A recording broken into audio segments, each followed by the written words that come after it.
Olá, aqui vamos fazer um estudo atrasado da lição, né? Estou aqui na lição 12 e hoje é o dia 5 de dezembro. Por um lapso esqueci de fazer o vídeo da lição 12, sendo que já fiz o da 13 e até a da lição número 1 do primeiro trimestre de 2016, né? E descobri que está faltando essa, de volta ao Egito, que vai do dia 12 de dezembro ao dia 19 de dezembro. Muito bem, vamos então orar para o nosso estudo. Santíssimo, grande e poderoso Deus, queremos te pedir que tu estejas conosco nesse estudo sobre a desobediência do povo de Deus. Que nós não sejamos assim. Em nome de Senhor Jesus Cristo. Amém. Então tá, eu quero chamar a atenção a um ponto aqui, bem importante.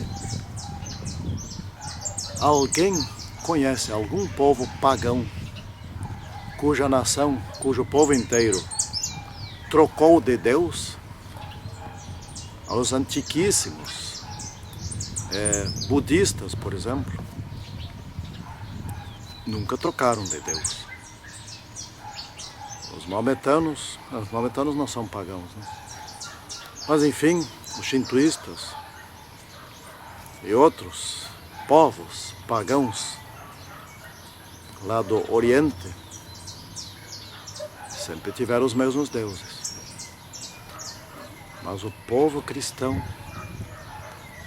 parece que existe um magneto, alguma coisa assim, que os atrai para os deuses dos outros. Isto sempre aconteceu com o povo de Israel.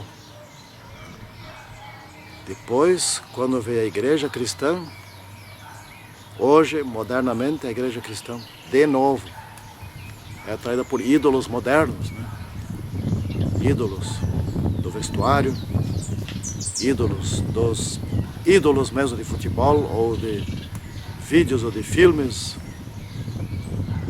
ídolos do poder, ídolos do status, etc. Né? Como é que o povo cristão gosta tanto de trocar? A resposta é simples. É que esse é o povo peculiar de Deus e esse é o povo foco, alvo dos ataques de Satanás. Então aqui nós estamos estudando sob o título De Volta ao Egito, né, do livro de Jeremias. Bom, a situação aqui era a seguinte: Judá fora totalmente destruído. Finalmente, Nabucodonosor veio, fez o que Deus não queria que fosse feito. Destruiu a cidade, destruiu os muros, destruiu o templo. É porque os soldados, a defesa, foi e se refugiou dentro do templo. E houve ali uma batalha de vários dias. E Nabucodonosor mandou destruir totalmente o templo. Enfim, aquele templo já vinha sendo utilizado para adoração pagã. Ali já havia ídolos dentro, havia pinturas de deuses falsos, de animais, de répteis. Ali mulheres choravam por Tamuz. Ali homens estavam de costas para o altar, adorando o sol. Coisas desse tipo. Parece que estava chegando a hora de destruir o templo.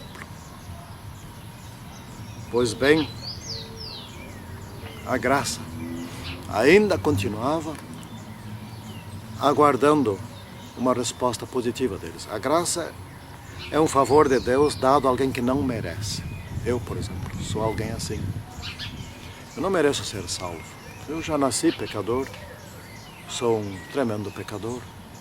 Como que posso ser salvo? Só se for perdoado. E aí está a graça, né? Então aqui nós estamos estudando aqui, Nabucodonosor destruiu tudo e nomeou Gedalias. Gedalias não era mais agora um descendente de Davi. E Nabucodonosor foi coerente, não nomeou Gedalias rei, nomeou ele como governador. Então Gedalias estava governando pelo poder de Nabucodonosor, não mais pelo poder de Deus. Mas Deus determinou que fosse assim, né? E Ismael, um cidadão lá, judeu, e mais alguns capangas dele, resolveram matar 60 de 70 judeus que vinham para a cidade para fazer sacrifício. E esses chegaram até Gedalias e foram fazer uma festa ali, etc. E mataram Gedalias, o governador que foi instituído ali por Nabucodonosor, e mataram inclusive soldados de Nabucodonosor que fazia a guarnição lá de Gedalias, etc.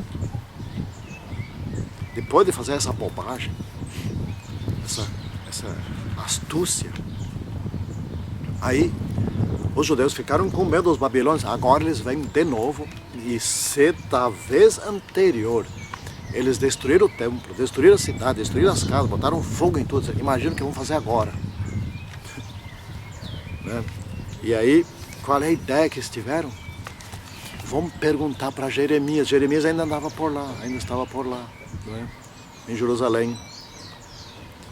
Vamos perguntar para Jeremias, porque, enfim, agora eles estavam, parece que, mais propensos a crer em Jeremias, porque tudo aquilo que Jeremias estava prevendo através de várias ilustrações, de mensagens, etc., várias e várias mensagens, enfim, se cumpriu. Não? Como não acreditar em Jeremias? De fato, esse é o profeta do Senhor. Vamos perguntar para Jeremias, afinal, o que a gente faz agora que aquele Ismael lá matou Gedalias, né? O que a gente faz agora? Buscar a orientação divina. Finalmente. Bom, aqueles que ficaram lá, né, fizeram isso. Eles estavam com medo dos babilônios. E eles disseram assim, isso está em Jeremias 42, versículo 6. Seja boa ou seja má, obedeceremos a voz do Senhor, nosso Deus, a quem te enviamos para que nos suceda bem ao obedecermos a voz do Senhor, nosso Deus. Então é simples. Aqui o povo chegou a Jeremias. Senhor Jeremias, tu és de fato o profeta de Deus. Vamos dizer que estivessem falando uma coisa mais ou menos parecida assim. Diante do fato de terem matado Gedalias, o governador, e terem matado alguns soldados de Nabucodonosor, nós agora estamos com medo. O que a gente faz? Pergunta para Deus o que devemos fazer. Se Deus der uma palavra boa, ótimo, nós obedeceremos. Mas se a palavra de Deus não for boa, nós obedeceremos também. Beleza, né? Então o povo estava aqui, diz a lição, diante de uma escolha bastante simples, né? O que Deus mandou que eles fizessem? Deus mandou que cumprisse aquilo que está escrito em Deuteronômio 17, versículo 16, na última parte desse versículo. Nunca mais voltareis por este caminho. E Deus estava cumprindo a sua própria palavra. Pois bem, quando Jeremias disse, não voltem para o Egito, não vão para o Egito, fiquem aqui vocês vão prosperar e aqui vocês viverão em paz, se enraiveceram contra Jeremias, porque eles queriam que Jeremias dissesse, voltem para o Egito. Eles queriam isso. Muito embora tenham dito que se a palavra fosse boa, fosse má, eles obedeceriam, a palavra foi má do ponto de vista deles, né? Porque na realidade a palavra foi muito boa. A palavra de Deus era assim, fica aqui que eu vos protegerei, e vocês ficarão em paz aqui, vocês vão prosperar aqui, fica aqui. É bom, vocês não precisam nem sair, não precisam fugir nem nada, eu vou proteger vocês, o que querem mais. A palavra era boa, mas eles acharam que a palavra era má, porque eles estavam com medo dos babilônios. E como Jeremias já estava muito velho, muito não, mas já bastante velho, em vez de castigar Jeremias, o que fizeram?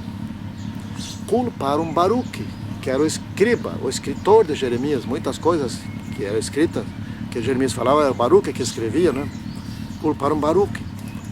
Tu botou isso na cabeça de Jeremias, tu é o culpado. Nós vamos para nós vamos nos refugiar no Egito. A palavra dada por Deus, por meio de Jeremias, era a seguinte: se vocês ficarem aqui, vocês viverão, vocês prosperarão. Porém, se vocês voltarem para o Egito, de lá para cá vocês não voltam mais. Vocês vão morrer lá. E lá vocês vão sofrer. Pois bem, foi uma coisa mais ou menos parecida com Moisés, né? Culpavam Moisés: por que nos trouxeste para esse deserto, para morrer aqui, nós e nossos filhos vão tudo morrer aqui. Tristeza. Pois bem, Nabucodonosor veio e atacou o Egito, né?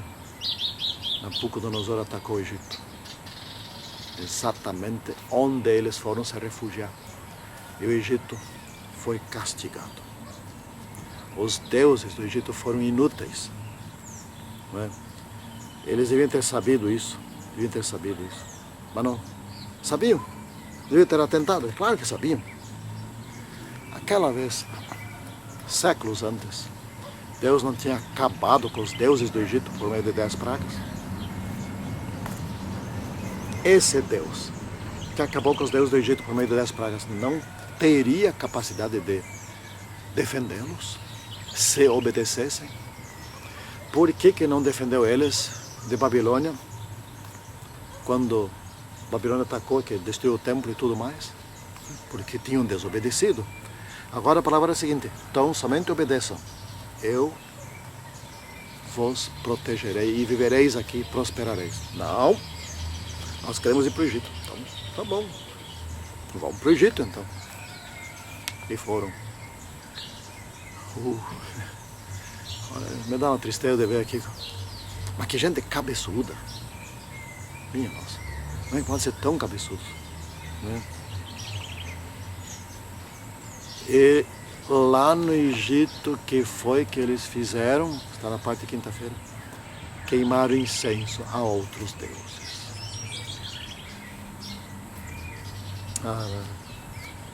Fazer o quê, né? Queimaram incenso a outros deuses. Imagina, mas pode uma coisa dessas? Por quê? Escute a lógica. É estudar aqui na pergunta 8, na parte de quinta-feira, a lógica disso. Antes, quando nós adorávamos os deuses pagãos, etc., a gente tinha prosperidade, tinha paz, etc. Depois, quando passamos a servir o Deus verdadeiro, veio isso tudo aqui, veio Babilônia e destruiu tudo. Culparam o Deus verdadeiro. Quem é que começou a culpar o Deus verdadeiro? Adão. Adão fez isso. Porque a serpente me enganou, disse Eva. E assim foi indo, então, finalmente Adão: a mulher que tu me deste me enganou. Deus é o culpado. Isso que disseram aqui, né? Mas qual foi a verdadeira história? A verdadeira história é assim: eles vinham adorando os deuses pagãos, daí veio Josias, fez uma reforma impressionante. E voltaram a adorar o Deus verdadeiro. Josias acabou com todo vestígio de adoração pagã. Mas os filhos de Josias retornaram tudo de novo à adoração pagã. E aí se cumpriu a palavra de Deus por meio do flagelo babilônico. E eles acharam que é bom quando nós adorávamos ao Deus verdadeiro lá no tempo de Josias. Não foi por isso. Essa tal da desculpa esfarrapada. Não foi por isso que eles foram destruídos. Foi porque retornaram a adorar os deuses pagãos. Por isso que foram destruídos. Deu um tempo de 22 anos, nem isso, do tempo de Jeremias, de Josias, que eles adoraram os deuses verdadeiros, o Deus verdadeiro. Mas não retornaram a adorar os deuses pagãos e adoraram pior que antes. Daí que foram destruídos. Essa que é a verdade. Queridos todos, a questão aqui é a seguinte: eles erraram demais. E a questão é a seguinte: e nós? Erramos menos que eles? Nós também temos deuses. Nós, quando eu falo aqui, eu me refiro a nós, adventistas do sétimo dia. Nós temos os deuses sutis. Os deuses sutis. Esse é um estudo para o futuro, né? Futuro vai, como eu estou agora gravando a recém a 12, já sei o que eu gravei na 13 e na 1, né? Os deuses sutis, os ídolos de hoje, nós não precisamos sair da igreja, nós podemos adorá-los dentro da igreja. É um estudo futuro, atentem bem quando ele vier. E que nós não caiamos no mesmo erro que caíram os judeus daquele tempo, tantas vezes, né? E não aprenderam.